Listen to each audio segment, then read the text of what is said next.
Parameshwar sir, ಇವತ್ತಿನ ಭೇಟಿ ಬಗ್ಗೆ ಹೇಳಿ ಸರ್. ಹಾಸನ ಜಿಲ್ಲೆ ಭೇಟಿ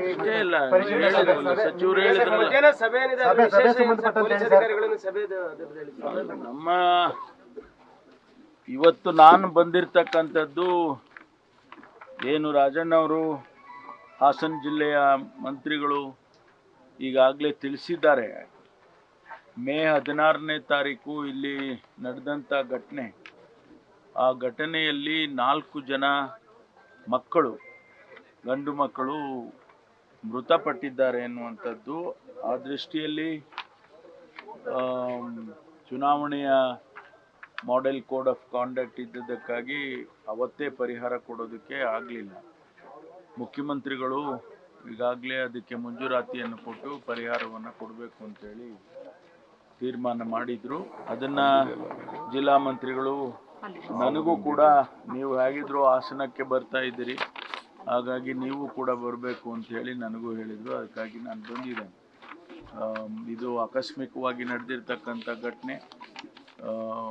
ಮಾನ್ಯ ಮಂತ್ರಿಗಳು ಹೇಳಿದಾಗೆ ನಾವು ಅವರನ್ನು ಆ ಮಕ್ಕಳನ್ನು ಬದುಕಿಸೋದಕ್ಕೆ ಆಗಲಿಲ್ಲ ಅಥವಾ ಅವರ ನಷ್ಟವನ್ನು ಭರಿಸೋದಕ್ಕೂ ಆಗೋದಿಲ್ಲ.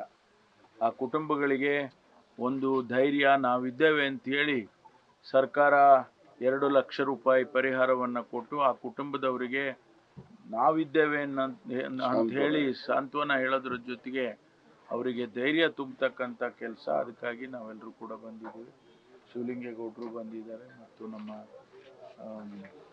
ಮುರಳಿ ಅವರು ಬಂದಿದ್ದಾರೆ. ಹಾಗಾಗಿ ಆನಂದ್, ಮಂಜು ಎಲ್ಲರೂ ಕೂಡ ಬಂದಿದ್ದಾರೆ.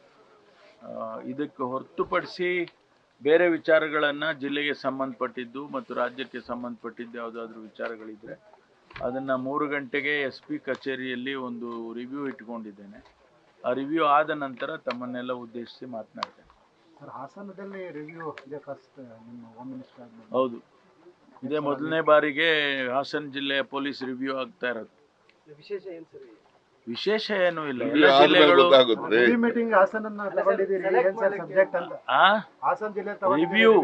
ರಿವ್ಯೂ ಪರಿಶೀಲನೆ ಇಲ್ಲಪ್ಪ, ಎಲ್ಲ ಜಿಲ್ಲೆ ಮಾಡಿದ್ವಿ. ನಾನು ಈಗ ಎಷ್ಟು ಸರಿ 3ನೇ ಸರಿ ಹೋಮ್ ಮಿನಿಸ್ಟರ್ ಆಗಿರೋದು.